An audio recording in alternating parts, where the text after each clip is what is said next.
Pabrik saya 11.000 karyawan dicabut sama pemerintah. Negara aja kita Uber, akhirnya kita tersempat difitnah kan. Jadi seolah-olah saya pemetik gadis-gadis perawan di tempat prostitusi. Teman-teman kami Tionghoa waktu 98 dijarah, diperkosa di depan orang tuanya. Apa yang terjadi?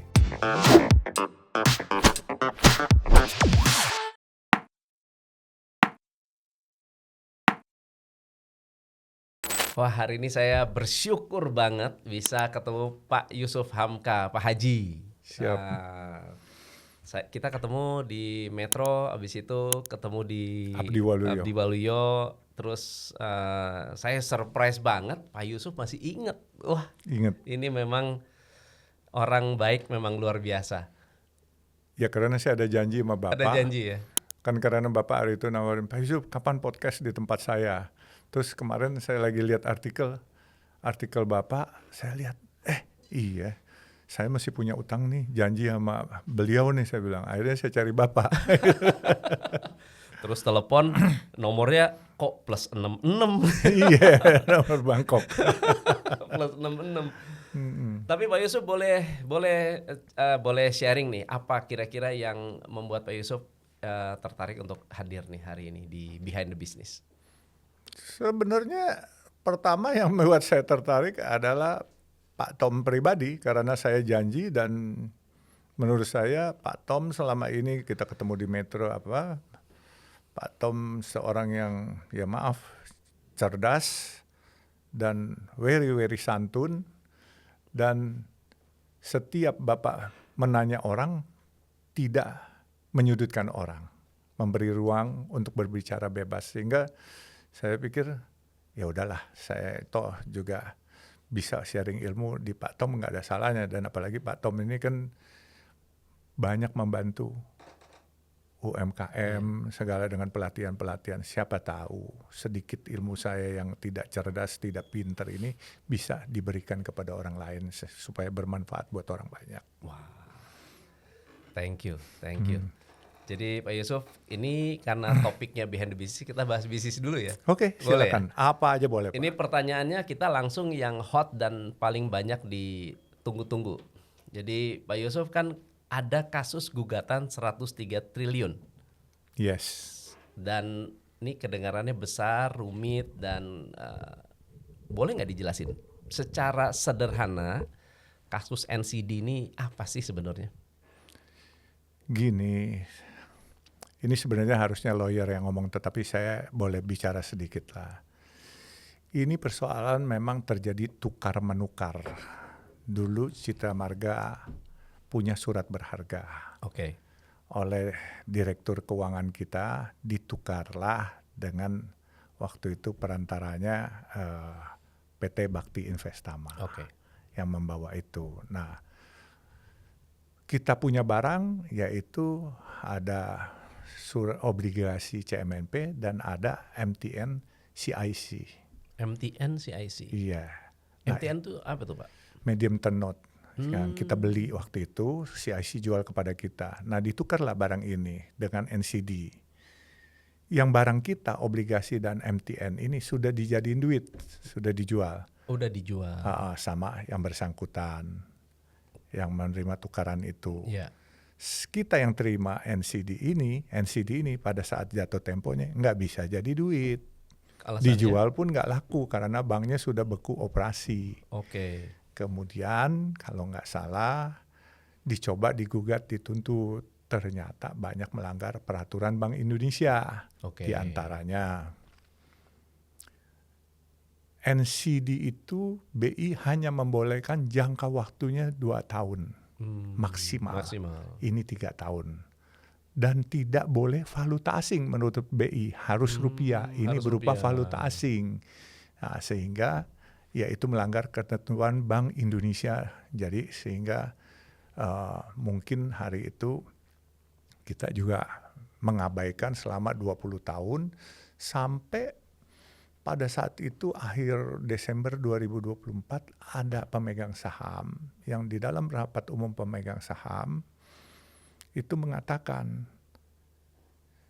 pemerintah utang waktu yang Bank Yama CMMP menuntut. Terus kenapa ini yang kasus NCD yang diduga tidak sah, kenapa nggak dituntut? Apakah ada permainan antara pemegang saham direksi ini terhadap orang-orang yang melakukan itu? Nah, membuat kami terkejut. Oh, ini kepentingan stakeholder walaupun minoritas. Betul. Akhirnya kita coba memungkinkan nggak ini, kita bilang sama, sebenarnya bukan saya, direksi, saya bilang ngadu ke saya waktu cerita itu karena saya nggak hadir di RUPS-nya. Saya bilang, well kalau ada pemegang saham harusnya kalian uber dong kalau memang memungkinkan. Karena itu jelas hak kita. Karena kejadian itu saya tahu waktu itu saya komisaris tahun 97-98. Dan memang patut diduga ada permainan antara mantan direktur keuangan yang hari itu menjabat dengan si pemilik, si pembawa NCD ini gitu. Karena tidak ada persetujuan komisaris, tidak dimintakan persetujuan komisaris gitu. Nah, jadi akhirnya nanya lawyer bilang memang bisa ini katanya, apalagi perdata itu kan 30 tahun gitu. Dan ini sudah berapa tahun? Baru 26 tahun, jadi belum kedaluarsa. Nah, sehingga dicoba dan ternyata diterima. Ya berjalanlah, nanti kita biarkan hukum yang menentukan. Sebab saya nggak bisa berandai-andai. Kan kalau ada pihak yang lawan kan berandai-andai terus. Kalau kami nggak suka berandai-andai berdasarkan fakta dan bukti dan saksi itu kan. Tapi ini kan banyak yang berpikir bahwa ini bukan transaksi jual beli, ini adalah tidak sah begitu. Tukar menukar. Ya. Bukan jual beli. Betul. Kalau jual beli menurut ahli, kalau nggak salah Profesor Paripurna kemarin di pengadilan, kalau ada pembayaran uang, jual beli. Jual beli. Karena ini tidak ada pembayaran uang kepada kami, cuman tukar menukar, yaitu tukar menukar. Kalau ada unsur uang, transfer uang atau pemberian uang, itu jual beli. Benar. Sehingga ini tukar menukar transaksinya. Nah, jadi keyakinan Pak Yusuf apa yang menyebabkan merasa bahwa ini punya dasar yang kuat? Ya, untuk memang menang. Saya ini selalu pertama kita jujur lah. Kedua, saya nggak suka ngakuin barang orang, apalagi mengambil hak orang. Kalau memang haknya kita, sampai kapanpun kita uber. Walaupun kita harus berdarah-darah, kita harus kalah, tapi kan yang penting kita sudah upaya maksimal kepentingan stakeholder, shareholder, minoritas kita utamakan. Negara aja kita uber, akhirnya kita sempat difitnah kan. Ingat kan waktu kita minta Sri Mulyani difitnah seolah-olah kami utang BLBI. Betul. Akhirnya sampai saya dipanggil Menko Polkam hari itu, Pak Mahfud MD, dibuka dokumennya. Akhirnya Pak Mahfud itu luar biasa. Ayo panggil wartawan katanya. Kita jelaskan ke wartawan, jangan sampai ada anak bangsa yang jujur tapi difitnah. Akhirnya Pak Mahfud mengumumkan Yusuf Hamka benar tidak salah. Jadi siapa yang fitnah dia itu yang salah katanya. Nah, itu alhamdulillah buat kita sampai sekarang belum dibayar. Enggak apa-apa, tetapi negara sudah menyatakan bahwa negara ada utang kepada CMNP dan itu ada dendanya 2% per bulan keputusan Mahkamah Agung. Jadi nggak apa-apa, nggak dibayar kan kami seneng-seneng aja kan dapat 2% setiap bulan. Mudah-mudahan pemerintahan yang baru ini kan bisa sayang kepada kami kan, sayang kepada masyarakatnya, utang ditagih, piutang dibayar kan gitu. Kita berdoa aja Pak, bismillah. Pak Yusuf, waktu itu, kalau saya membayangkan sebagai seorang pengusaha, waktu itu memiliki dana yang sangat besar yang dititipkan waktu itu uang apa tuh yang disengketakan di NCD? Uang operasional kah? Uang investment? Itu sebenarnya Pak, dari pertama saja itu kita megang obligasi kita laku Pak obligasi kita. Termasuk CIC itu juga laku kalau kita mau jual ke pihak lain. Tetapi ya patut diduga ini tidak dijual. Alasannya kita perlu dolar karena waktu itu ada utang di luar negeri yang bayarnya dolar. Sehingga Ya seolah-olah direkayasa, ditransaksikan bahwa itu ada transaksi antara oknum di dalam dengan oknum di luar. Kan itu. Nah kemudian ya mereka ternyata tidak bisa menyelesaikan pembayaran ini. Nah semua pada cuci tangan dengan melempar seolah-olah bank yang beku operasi itu yang bersalah. Iya, padahal kan kalau tukar menukar kita nggak ada punya rekening. Iya, sebab NCD itu Pak, kalau nggak salah itu adalah atas unjuk. Atas unjuk gini Pak, misalnya NCD itu nggak ada nama. Jatuh, diketemukan pemulung, dan pemulung itu pemiliknya. Akan menjadi pemilik. Ya, betul. Ya. Jadi siapapun yang bawa itu pemiliknya. Jadi yang waktu itu yang bawa adalah ya oknum itu, gitu kan. Jadi itu kita menurut lawyer dianggap pemiliknya. Wow. Gitu. Jadi secara dasar hukum menurut saya lawyer kami ini cukup cerdas lah. Dan kita nggak ujuk-ujuk menuntut orang yang bukan hak kita. Satu. Kedua, angka yang diberikan juga bukan angka kita rekayasa, tetapi dihitung oleh EY. Ernst & Young, yang mana konsultan Big Five di dunia. Jadi kemudian EY punya orang pun ikut jadi memberikan kesaksian. Jadi tuntutannya menurut lawyer, ini sebenarnya yang menjalankan kan direksi. Kami kan cuma pemegang saham aja. Direksi melaporkan kepada saya tuntutan material 103 triliun. Tuntutan immaterial $1 miliar, kurang lebih 16 triliun. Jadi 119 triliun. Nah, saya terus sambil berseloroh saya tanya, ini direksi semua pengurus pemegang saham ini duit mau diapain kalau dapat? Iya, kebayang, baru pertanyaannya itu, ini kalau duitnya kalau dapat diapain ya? Iya, ternyata luar biasa teman-teman direksi dan pemegang saham yang lain, Pak.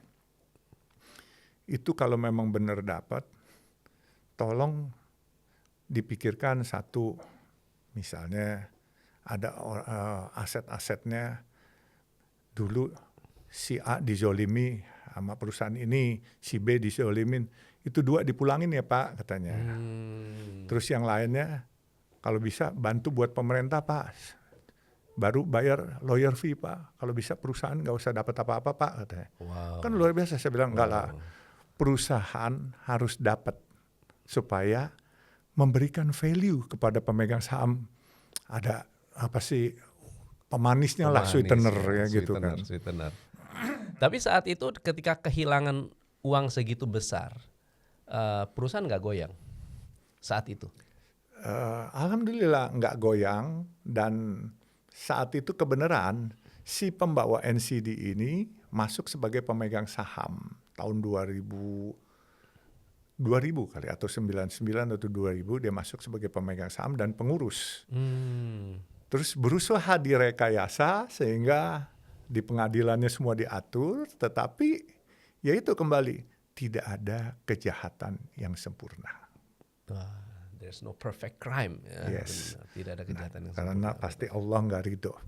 Nah itu kan saya bilang, andai kata hari itu tidak serakah yang bersangkutan, ini dibikin chassis, dijual kepada perusahaan, anak perusahaan yang bersangkutan, selesai barang ini. Betul, ya kan? Betul. Tapi karena greedy, nggak mau keluar duit sedikit, 1 miliar atau 10 miliar membeli barang ini, sehingga barang ini tetap tidak hapus hak tagih. Nah, jadi itu hak perusahaan, kata lawyer nih. Betul. Kan? Jadi ya, kalau menurut saya pribadi, tuntutan lawyer CMNP itu sangat berdasar. Karena kebenaran, saya nggak suka bohong-bohong. Dan saya di dalam, yang tukang bohong adalah orang-orang yang saya tahu itu semua, yang melakukan ini semua. Jadi makanya saya siap. Orang lama gitu ya. Orang lama berkolaborasi, sebab saya tahu dari 2 orang ini memang selalu bermain, satu di luar, satu di dalam. Gitu. Iya. Dan ini sesuatu yang skalanya besar. Dan melawan orang yang nggak kecil juga ya, temennya Donald Trump lagi. Besar. Nah, ada tekanan nggak? Tekanan sangat banyak, dan boleh bilang kemana-mana. Apa aja tuh tekanan-tekanan yang muncul, yang dikriminalisasi apa aja yang udah terjadi? Kami dilaporkan ke polisi, CMNP ya maksudnya. Dilaporkan ke pengadilan, dilaporkan ke OJK, dilaporkan ke KPPU, dilaporkan ke KPK. Waduh. Terus dilaporkan kepada Kejaksaan Agung. Sampai ke Kejaksaan Agung segala? Semua dilaporkan, cuman Tuhan kayaknya yang belum dilaporkan karena alamatnya belum nemu. Kalau nemu nanti mungkin dilaporkan juga gitu. Wrong number gitu. Nah itu kalau Tuhan, sorry wrong number. Tapi buat saya tekanan-tekanan dari kecil saya selalu mempunyai filosofi begini. The pressure is my pleasure.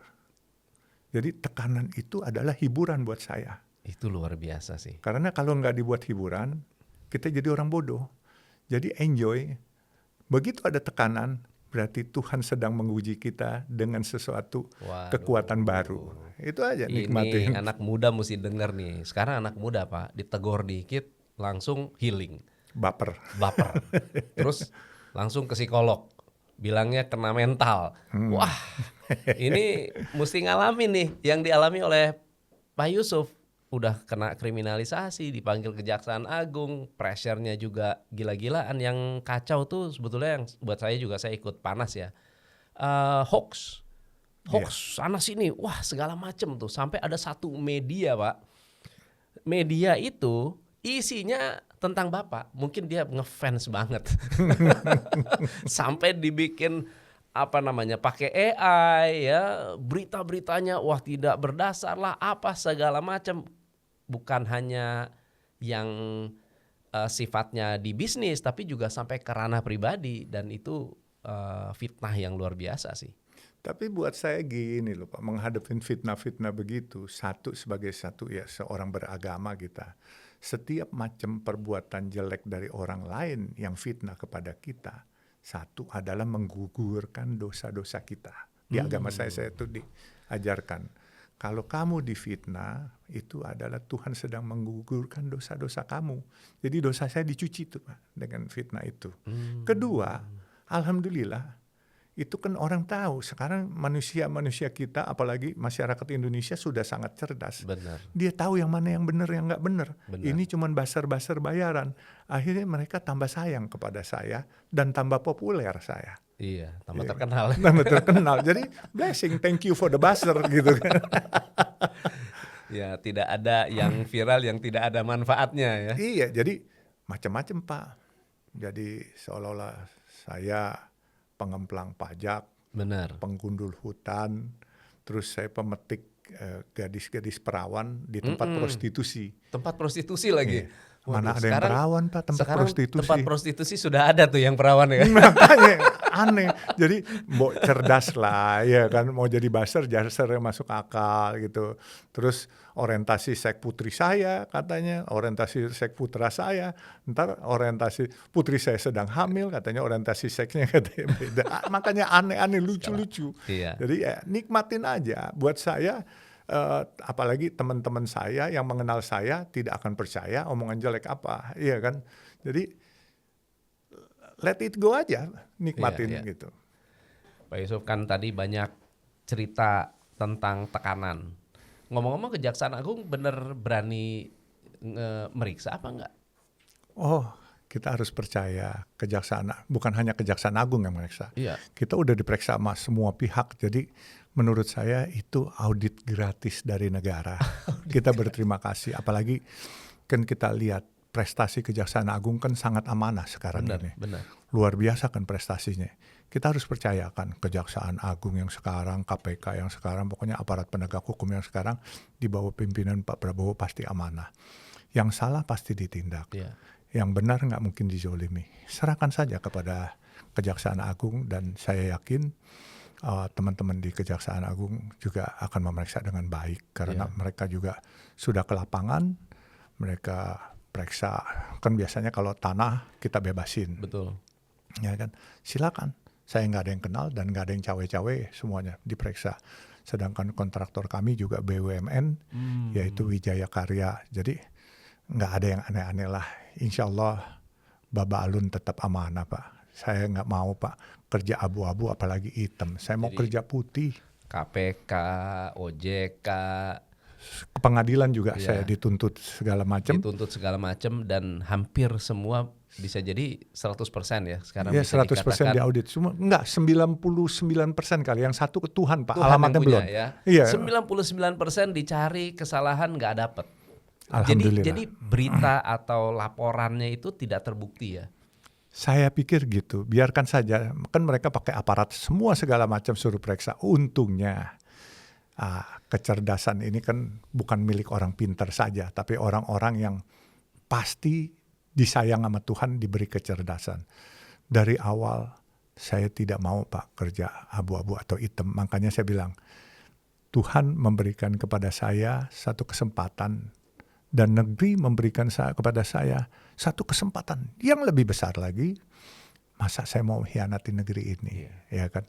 Jadi baik dari sektor pajak, kita TBK, terus soal pembebasan tanah, itu kan orang biasanya gini loh Pak, tanah 1 juta dibilang 2 juta, ya kan? Kita nggak ikut cawe-cawe karena apa? Tanah yang membebaskan bukan kami, tanah yang bebaskan tim pembebasan tanah, BPN, dan didampingi oleh Jam Intel. Jaksa Agung Muda bidang Intel punya staff. Itu supaya teman-teman mengetahui. Jadi unsur korupsi di tanah nggak mungkin lah. Kan framing fitnah katanya tanahnya apa segala macam. Jadi nggak ada. Dan kedua lagi harus ingat, kalau saya mau dituduh segala macam korupsi, ini tidak ada uang APBN. Jadi nggak pakai uang APBN. Pembebasan tanah pun nggak pakai uang APBN. Pemerintah melalui BPN dan TPT didampingi Jam Intel begitu mengatakan udah clear, kami bayar. Kami bayar pakai uang bank yang kami pinjam. Jadi Bapak harus percaya penegak hukum itu, Kejaksaan Agung, polisi, pengadilan amanah. Apalagi Kejaksaan Agung yang prestasinya lagi begini. Aduh, saya lihat Pak Jaksa Agung ini luar biasa, Pak Jampitsus juga luar biasa, semua itu teman-teman kejaksaan. Kita harus acungkan bukan 2 jempol Pak, 4 jempol. Mereka itu amanah, jujur, dan nggak mungkin menzolimi orang-orang yang baik. Betul. Tapi kalau orang-orang yang salah, ya nggak ada obatnya lah buat mereka. Dan mereka kan coba, mereka bongkar sawit, mereka bongkar batu bara, mereka bongkar nikel, terus kayu kemarin. Dan apalagi ada seorang auditor yang mendampingi, yaitu Kepala BPKP, itu Pak Kiai Haji Ateh. Itu saya kenal, itu orangnya amanah, jujur. Jadi makanya saya bilang, luar biasa. Didampingi lagi Kasum Abri, Pak Richard Tampu-Bolon. Beliau juga orang amanah. Makanya saya bilang, ini teamwork yang bagus lah. Kita harus salut, angkat topi terutama kepada Satgas PKH dan Kejaksaan Agung. Karena Kejaksaan Agung periksa juga. Kan lihat penyelidikan, nggak ada yang aneh-aneh. Tapi kalau yang salah, kalau sampai dicekal, ya itu mungkin ada kesalahan. Kami kan penyelidikan doang. Penyelidikan buat kami obat Pak, audit gratis. Sehingga kalau nanti tidak terbukti apa-apa, ya jangan kecewa dong buzzer-buzzernya gitu. Yang kecewa buzzer. Buzzer yang kecewa. Kami kan berterima kasih. Nggak ada bahan gosip lagi. Iya. Pak, saya kan difitnah udah berkali-kali Pak. Bapak ingat Bank Syariah. Bank Syariah. Ya, kami difitnah seolah-olah kami mau merusak sistem syariah. Betul. Padahal kami mau meluruskan sistem syariah. Bapak lihat yang soal Bank Yama. Ya kan, kami dituduh ngemplang BLBI. Akhirnya Pak Mahfud membenarkan bahwa yang benar saya. Malah Pak Mahfud yang ngumpulin wartawan ya. Iya, makanya. Dan terus saya kan waktu itu saya bilang, kalau saya utang BLBI, saya kasih duit 1 triliun kepada negara. Tapi kalau negara tidak bisa membuktikan saya utang BLBI, negara bayar saya 1 rupiah. Fair enough nggak? 1 rupiah. 1 rupiah. Karena saya yakin, aku yakin bahwa saya benar gitu. Iya kan? I have my pride. Betul. Dia mau runtuhkan saya punya pride, nggak bisa. Tapi itu memang kebanyakan gayanya tuh karakter assassination, pengen membunuh karakter, tapi nggak berhasil Pak. Dan mereka pakai buzzer loh Pak waktu itu. Sri Mulyani itu pakai buzzer loh Pak. Semua. Jadi dikoordinir. Akhirnya satu terpeleset ngomong, yaitu staf khususnya hari itu, akhirnya minta maaf sama saya. Saya juga karena memang nggak mau cari perkara, ya sudah orang udah minta maaf. Iya kan. Jadi nggak ada masalah. Ya ini kali yang ketiga ya insya Allah Bismillah, kita benar kok. Kita nggak pernah fitnah orang, dan kita pasti yang kita uber adalah hak perusahaan, nggak mungkin kita bohong. Tapi ini saya mau melanjutkan karena yang membawa Pak Yusuf sampai ke sini pasti kan dari kecil sampai besar tantangannya mungkin ada yang pernah lebih besar dari ini, atau mungkin ada sesuatu yang membuat Pak Yusuf lebih punya filosofi hidup yang berubah. Boleh nggak ceritakan perjalanan Babe diringkas dalam 3 keputusan paling berani yang mengubah hidup Babe? Pertama, dikala saya memutuskan waktu muda itu, saya pindah dari zona nyaman saya.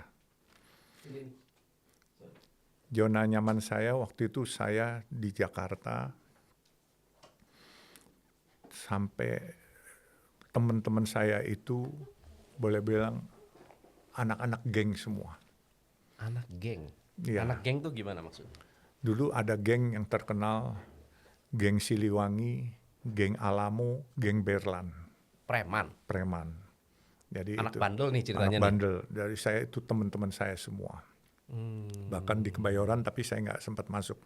Join di situ anak Legos itu. Jadi saya tuh nakal sekali sampai saya ikut latihan tinju. Di waktu 17 saya ikut pertandingan tinju amatir di Jakarta Fair. Waduh. Tapi begitu saya dapat cuman, kalau nggak salah dapat 1.500 perak pulang. Terus iga saya pada sakit 2 minggu, saya ngusruk gitu. Saya nggak mau lagi jadi petinju. Iya, jadi akhirnya saya bilang, ini lingkungan saya ini sangat nyaman dan saya teman-teman geng banyak gitu ya. Tapi saya bilang masa depan saya ini pasti suram kalau begini terus. Saya harus berubah.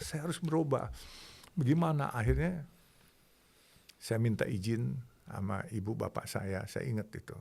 Saya bilang, saya mau coba deh nuntut ilmu di Amerika. Papa mama nggak ada uang. Ya nggak apa-apa, yang penting beliin tiket aja deh, saya bilang. Nanti di sana saya tuh ada teman-teman, saya bilang di sana saya udah kontak. Dulu kan kita kadang-kala pakai telegram atau postcard, kita kirim. Ya kan. Bener kamu nggak apa-apa, saya bilang. Akhirnya saya ingat, saya tahun 77 kalau nggak salah, diantar sama ibu bapak saya ke Halim waktu itu berangkatnya. Saya berangkat ke Amerika. Saya numpang di teman-teman saya, dan situ saya modal cuma tiket pesawat pesawat, dan di situ saya kadang-kala malam atau siang nyupirin teman-teman. Gitu, saya bantuin ya. Akhirnya saya bisa sambil kerja, dan saya pindah dari zona nyaman itu. Saya akhirnya di situ saya terbuka otak saya. Saya harus lihat Amerika begini hebat, dan saya harus pulang jadi orang hebat. Nah, dikala pulang, saya udah nggak mau lagi bergaul dengan geng-geng itu. Tetap saya kenal, tapi saya nggak mau mau jadi geng-geng gitu. Akhirnya saya mau coba bisnis. Saya terus hijrah ke Kalimantan, coba di sana. Makanya di Kalimantan ada yang gosipin ngebabat hutan lah segala. Tapi waktu itu ke Kalimantan apa? Bekerja? Saya kerja, terus kemudian sempat dapat bikin pabrik. Pabrik saya kemudian, itu putusan kedua yang saya buat. Pabrik saya 11.000 karyawan karena diganggu oleh pemerintahan yang lalu karena menginginkan ya barang saya nih kan seksi ibaratnya. Saya punya pabrik apa segala macam, karena boleh bilang one of the biggest, karena satu pabrik 12 line. Orang bisa punya 12 line, biasa 2 pabrik atau 3 pabrik. Produksinya apa waktu itu? Plywood, triplex kayu. Iya, triplex kayu. Jadi kayu itu kita tebang pilih, jadi nggak mungkin kita bisa ngegundulin hutan. Dan kemudian karena seksi hutan-hutan saya, makanya dicabut sama pemerintah. Kalau gundul nggak mungkin pemerintah mau cabut, dikasih orang, ya kan?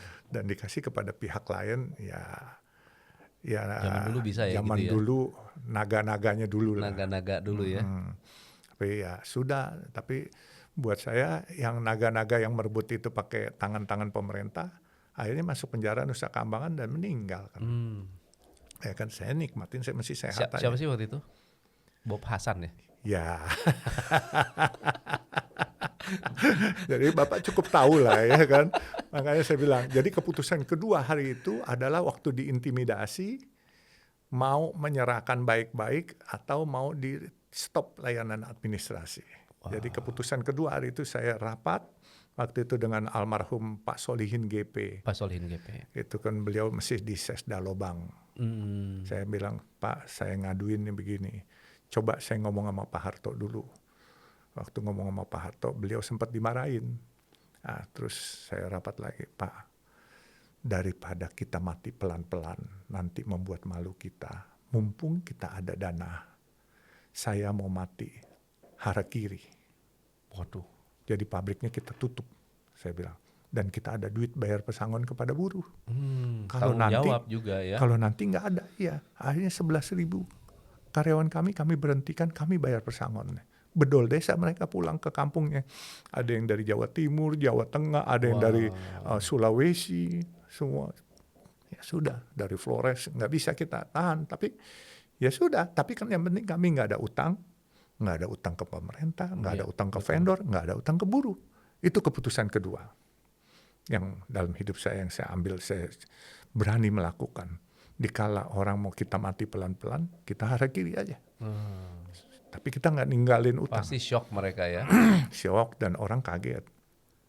Buat saya, ya sudah, lebih better, terhormat, saya harakiri daripada saya nanti nggak bisa bayar karyawan, nggak bayar vendor, nggak bayar bank gitu. Jadi lebih baik keputusan ditentukan oleh diri sendiri, bukan orang lain menentukan nasib kita. Ya? Jangan, iya jangan.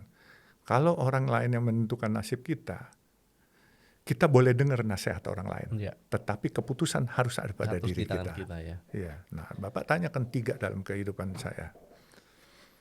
Yang ketiga adalah keputusan yang tanggal 29 Agustus kemarin, 2025. Itu dikala saya melayat ke kuburan Ananda Afan. Ya kan, ojol. Tidak ada satupun orang yang percaya itu. Ya. Kita aja diem rumah. Iya, ini mendatangi. Yang keempat adalah satu lagi, tanggal itu kan 29 Agustus. Tanggal 31 Agustus subuh itu saya ada 4 keputusan yang menurut saya orang bilang gila. Shocking tapi, ya. Iya, menurut saya orang-orang bilang lu gila. Saya bilang nggak gila. Ini humanity. Ya, kemanusiaan harus begini. Iya. Kita harus lawan apapun juga. Rasa takut, rasa apa semua kita harus lawan demi kemanusiaan. Jadi saat itu Bapak datang ke Afan itu pasti kan harus izin istri, keluarga pasti tahu. Gimana kalau saya punya papa seperti pasti saya tahan, Pak. Ya. Pak jangan kemana, udah ngapain pasti ditahan. Betul. Jadi saya ingat 28 malam jam 12:30 atau jam 1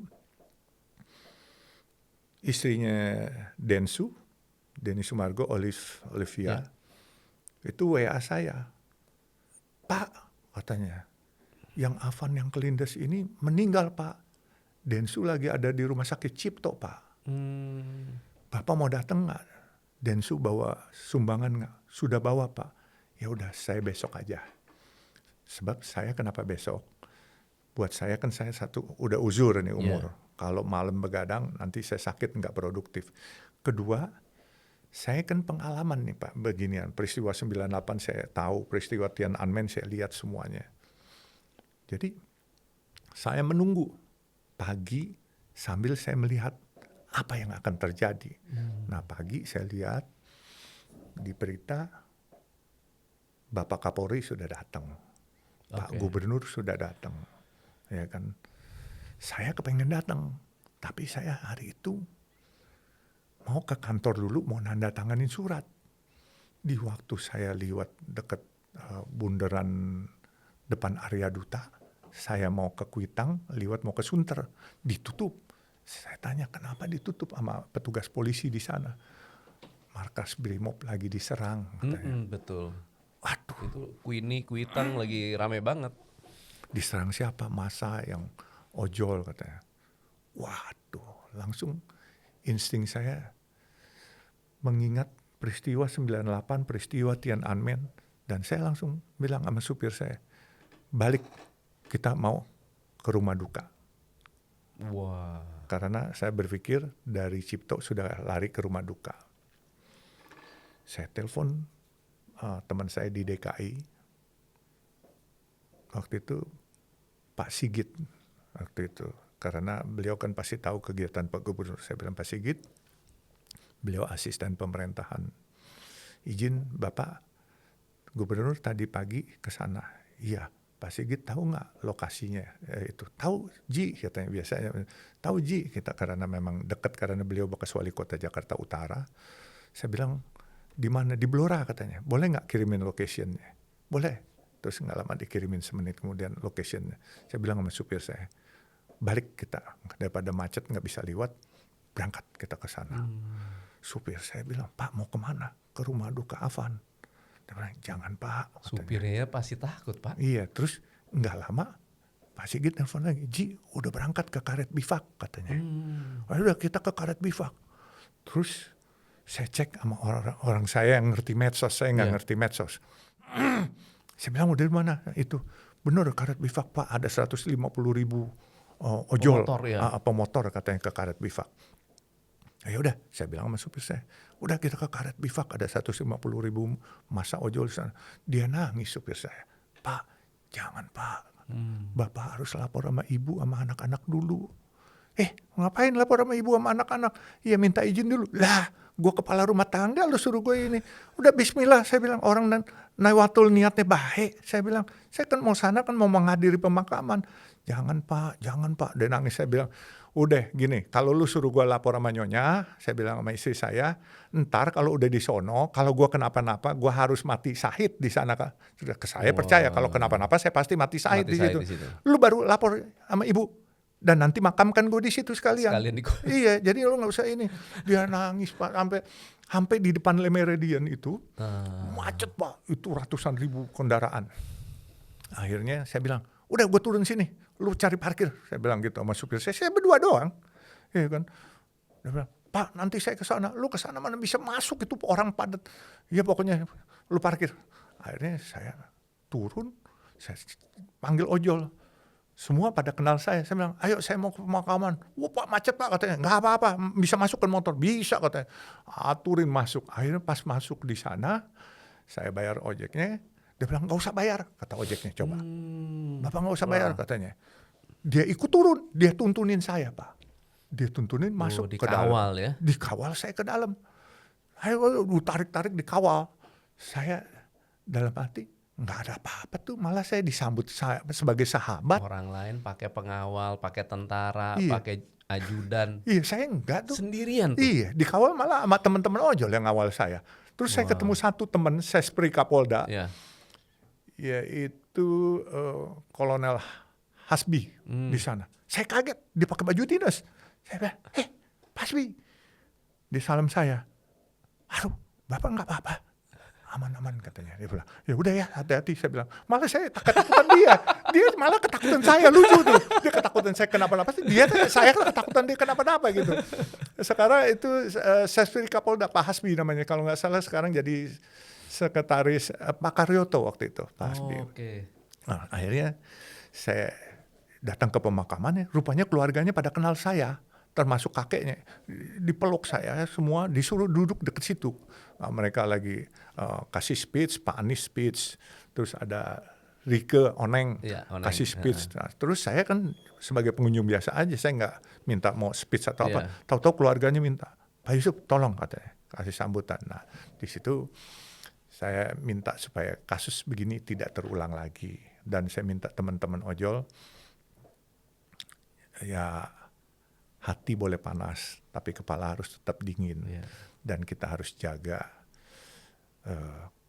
Kamtipmas ini untuk bersama. Jangan terprovokasi, karena ini ya pasti ada proses hukum. Saya ingat waktu saya ditanya, Pak Yusuf, apa hukum bisa dipercaya katanya sekarang ini. Sempat saya ditanya. Saya cuman begini, kalau nggak bisa dipercaya, kita doakan supaya bisa dipercaya. Saya juga tidak mau diprovokasi, membuat mereka marah. Tapi kita harus mendinginkan suasana. Nah, saya terus akhirnya, saya bilang, dia punya adik mesti sekolah, Afan itu, almarhum Afan. Saya bilang, saya kasih beasiswa. Nah ternyata setelah itu berduyun-duyun, ada yang kasih beasiswa, ada yang kasih umroh, ada yang kasih rumah, semua dijamin pemerintah. Saya bilang sama keluarganya, semua sudah disiapkan orang. Yang kamu nanti mau apa, yang belum ada, saya yang urus. Nah akhirnya saya urus logistik buat hari pertama sampai hari ke-7 tahlilan, sampai hari ke-40 kemarin ini saya urus. Ya saya juga memberikan sedikit bantuan buat keluarga almarhum, dan kami intens sama keluarga almarhum, sama keluarga di seberang rumah almarhum tuh ada masjid. Jadi sama marbotnya masjid kita semua komunikasi. Bahkan sekarang yang almarhum Afan ini keluarganya tadinya ngontraknya kamarnya kecil Pak, itu paling rumahnya untuk 2 keluarga tidur itu paling cuma 15 meter persegi Pak. Akhirnya sekarang Pak Prabowo ngasih rumah di Cilengsi, sudah bagus. Dan saya sudah tanya kakaknya Afan, dia lulusan SMA, saya tanya kamu mau kerja atau mau terusin sekolah? Dia bilang mau kerja. Nah, mau nggak di pintu tol? Pilih di mana? Di Sunter atau di Desari? Karena Cilengsi kan di Desari. Nah, saya sedang nggak tahu, staf saya SDM saya suruh panggil, diajak kerja mereka karena memang keluarganya prihatin. Afan itu ngojek, ayahnya juga ngojek, dan itu keluarga sederhana gitu ya. Jadi ya itulah keputusan yang saya ambil untuk masuk ke tengah masa yang sedang penuh amarah. Terus kedua, untuk menyelamatkan kawan yang sedang diteriakin massa dari bawah, bakar apartemennya, rumahnya udah dijarah, apartemennya mau dibakar. Ini uya-kuya nih pasti nih. Iya. Itu. Orang Ahmad Saroni aja. Iya, dan semua orang masa bodoh. Itu ya. Orang-orang masa bodoh. Iya. Kalau hari itu Ahmad Saroni minta saya jemput, saya pun jemput Pak. Gimana ceritanya Pak Yusuf bisa inisiatif? Bukan saya inisiatif. Atau ada yang minta? Enggak, jadi begini. Jadi itu kan Jumat saya habis ngantar Afan, dan ternyata mungkin uya-kuya tuh ngamatin medsos semua kan. Ternyata saya malah diterima sebagai sahabat, sebagai saudara sama teman-teman ojol. Padahal saya Tionghoa loh Pak, ya kan? Nggak ada Tionghoa satu juga. Jadi saya welcome dari mereka. Terus uya-kuya melihat rumahnya beberapa pejabat kita sama teman-teman anggota dewan yang dijaga TNI, yang dijaga polisi, jebol. Iya kan? Mungkin uya-kuya melihat dia juga takut juga, jebol juga. Dia ambil keputusan, decision alternatif aja. Jadi kayak pengobatan alternatif Pak. Ada dokter, tapi dia nggak pakai dokter, dia pakai dukun. Pakai dukun ini ya. Gitu kan? Pakai dukun tradisional ya. Iya, jadi saya kan tidur malam itu, saya nggak tahu, saya pikir nggak akan kejadian lah. Jam 10 saya udah tidur, rupanya Uya rumahnya jam 10 tuh udah rame. Jam 1 biasa saya suka sholat tahajud gitu kan. Saya waktu mau sholat, saya habis ambil wudhu, kencing, saya iseng nih, nggak biasa lihat handphone. Saya lihat handphone ada miss call 20-an kali dari Uya. What's wrong? Saya pikir saya sholat tahajud dulu.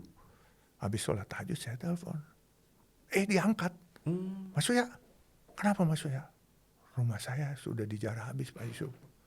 Sekarang saya di apartemen, di bawah ada massa katanya. Teriak-teriak katanya. Lah Mas Uya di apartemen sekarang?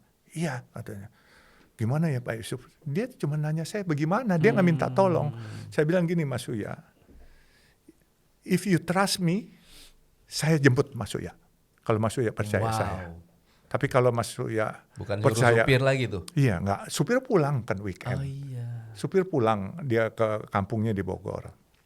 Nah, saya bilang, Bapak kenapa nggak cari TNI atau polisi? Pak, rumahnya Bu Sri Mulyani dijaga TNI polisi juga jebol Pak katanya. Terus saya nawarin diri, kalau Bapak percaya kepada saya, Bismillah, saya jemput Bapak dan insya Allah Bapak aman. Saya bilang begitu. Karena niat saya baik. Iya. Itu kan Minggu subuh. Hari Jumat aja saya niatnya baik. Orang lagi amarah 150.000 orang. Saya bismillah dengan niat tulus. Buktinya saya selamat, aman pulang. Iya kan. Bahkan saya di ojol itu Pak, saking sayangnya mereka, saya kan panas itu, terik itu. Itu mau sholat Jumatan waktu itu. Dia tuh nyari payung nggak ada. Dia ambil dus bekas, dia taruh di kepala saya, di atas kepala saya. Untuk nutupin. Yang 150.000 orang. Iya, jadi salah satunya nutupin. Ada 2-3 orang yang pegangin begini. Ini mahal Pak, walaupun kardusnya kardus bekas, hati mereka begitu tulus kepada saya. Itu nah, priceless tuh ya. Priceless, dan makanya dalam kesempatan ini kalau teman-teman ojol, saya cari tuh orang-orangnya yang pegang Siapa kardus. tuh ya? Siapa itu? Mohon datang kepada saya. Nah. Di kantor saya, di CMNP, di Sunter gitu kan. Nanti saya dipotong potong biar kita sebar. Supaya saya bisa memberikan apresiasi orang-orang yang tulus begini. Ini harus diberi penghargaan Pak. Benar. Karena itu Pak, dia nggak ada payung, dia sampai ambilin kardus Pak. Coba Bapak bayangin. Kardus itu mungkin mereka pakai buat orang-orang parkir, tutupin kacanya. Benar. Dia pakein buat kepala saya. Itu Pak lebih mahal daripada payung Pak. Kalau payung sudah dipersiapkan. Kalau ini kan semua suddenly Pak. Inisiatifnya ya. Nah itu. Jadi akhirnya kembali ke cerita Uya. Saya lihat ini, saya telepon Mas Uya begitu. Uya bilang, ya udah Pak Yusuf, saya percaya Pak Yusuf aja. Pak Yusuf tolong jemput saya katanya. Saya kaget juga. Wih, waduh, gue percaya juga nih. Saya bilang, saya bangunin nyonya saya. Mah, gue mau jalan nih. Jalan ke mana lu? Katanya. Dia bilang, ini masuk ya. Bahaya lu. Orang pada ngerem di rumah lu, pakai keluar lagi. Nggak ada supir lagi. Nggak usah supir. Udah gue jalan sendiri. Gue kan biasa jalan sendiri. Kan selalu gue bilang waktu kecil, danger is my breakfast. Gue bilang. Iya kan, yang penting hati kita bersih. Pressure is my pleasure. Iya, pressure is my pleasure. Saya selalu bercanda sama nyonya saya begitu. Terus nyonya saya cuma bilang, ya udah bodo amat dah lah. Bismillah, yang penting lu selamat, udah katanya gitu. Udah, saya pakai celana pendek, udah. Saya pakai sepatu, ya nggak pakai kaos kaki, saya pakai kaos, saya jalan. Bawa mobil sendiri dari rumah saya kurang lebih 20 menit. Jadi saya masuk ke Casa Grande. Itu. Masuk, masa masih ada 30 orang. Saya buka kaca. Assalamualaikum, saya bilang gitu. Waalaikumsalam. Oh, Bapak Alun katanya. Kasih masuk. Saya malah dikasih masuk. Bener. Salaman semua sambil ini. Saya masuk. Saya tanya, Mas Uya di mana? Tuh di bawah dekat basement ada orang saya katanya. Masuk saya ke basement. Saya nungguin 1 jam Pak, karena lift semua dimatiin di situ Pak. Semua takut ada apa. 1 jam. Saya nunggu 1 jam di basement. Karena dia turun pakai tangga satu-satu bawa 2 koper Pak. Itu Mas Uya. Dia sendiri atau dengan sama istrinya? Oke. Sama istrinya. Terus waktu turun, Mas Uya masuk di depan karena saya nyupir, istrinya di belakang. Gitu. Istrinya belakang semua pakai masker, pakai hoodie, pakai kacamata kan Mas Uya. Nyonyanya juga duduk di bangku belakang, Mas Uya disandarin belakang. Saya bilang, Bismillah ya Mas Uya, insya Allah aman semua. Gitu pas keluar, masih ada masa bangsa 10-15 orang. Saya buka, Assalamualaikum, permisi. Oh iya, Waalaikumsalam Ji, katanya sehat ya katanya. Bahkan ada yang mau salam Ji, minta berkahnya Ji katanya.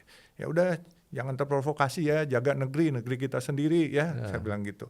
Udah saya bawa jalan nih Mas Uya. Saya bawa ke rumah saya yang kosong. Yang pas kebenaran kosong karena sedang lagi mau dicari penyewa. Mau disewakan. Di Jakarta tapi itu masih di Jakarta, di daerah sangat bagus. Seperti resort. Jadi begitu saya bawa masuk, itu saya langsung masukin ke basement. Pembantu saya, termasuk security saya, nggak boleh tahu. Masuk ke basement, saya masukin, terus saya naik pelan-pelan, saya suruh Mas Uya, nih dulu kamar anak saya bilang. Istrinya begitu ketemu kasur, langsung mau tidur, pulas.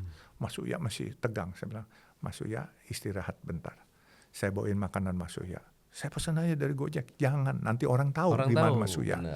Deh, diam aja. Akhirnya saya pulang, itu tempat kurang lebih 1 kilometer dari rumah saya. Saya bawa nyonya saya, ayo kita makan bubur. Buka nggak? Katanya dia bilang. Buka, saya bilang, kita makan bubur di Pecenongan, bubur Kongtung. Kongtung ya. Itu kan halal. Makan bubur di sana, saya bilang bungkusin. Saya bawain bungkusin situ. Akhirnya jam 11 kalau nggak salah, saya balik lagi, nyonya saya suruh pulang dulu. Saya antar pulang, terus saya antar makanan. Mas Uya saya suruh siapin. Gitu, siapin. Dia makan, baru 2 sendok. Nyonyanya nangis. Saya bilang, sabar ya Bu. Saya bukan soal kehilangan hartanya Pak. Saya kesian sama kucing saya. Luar biasa dia sayang kepada kucing. Mas Uya juga. Dan kesiannya, traumanya gini. Kan itu karena rumah saya dekat danau yang ditempatin itu. Ada angin gitu ya. Yeah. Pintu ketiup angin. Bruk! Mas Uya. Apa itu Pak Yusuf? Apa itu Pak Yusuf? Trauma mereka, paranoid. Saya bilang, enggak, itu angin Mas Uya, tenang aja. Insya Allah tempat saya orang-orang itu benar, traumanya pasti bisa berbekas banget itu. Dan bukan itu Pak yang saya bilang. Sabar Mas Uya, saya ngerti Mas Uya trauma. Mas Uya bayangin nggak teman-teman kami Tionghoa waktu 98 dijarah, diperkosa di depan orang tuanya. Apa yang terjadi? Iya Pak Yusuf, saya begini aja, saya trauma.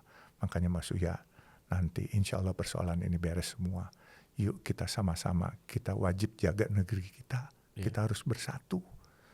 Ini namanya kerusuhan, nggak melihat etnis. Orang dulu berpikir etnis Tionghoa, sekarang ternyata bukan itu lagi.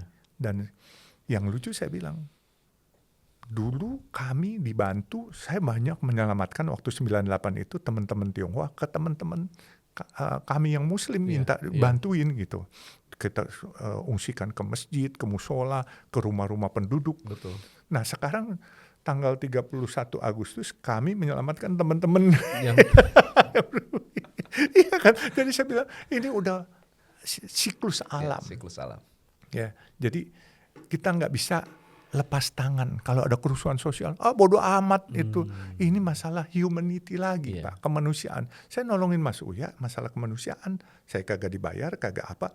Itu semuanya dan kagak pernah ada apa-apa. Tapi Pak Yusuf dekat dengan Uya Kuya kah? Apakah sahabatan atau gimana tuh? Saya baru kenal paling setahun Pak.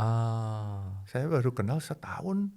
Nggak ada apa-apa. Jadi itu kayak udah gerakan. Semua gerak Tuhan Pak. Gerakan Tuhan nih, hubungin sini, hubungin ini. Iya, nah makanya itu keputusan saya masuk ke ojol dan bantu Mas Uya.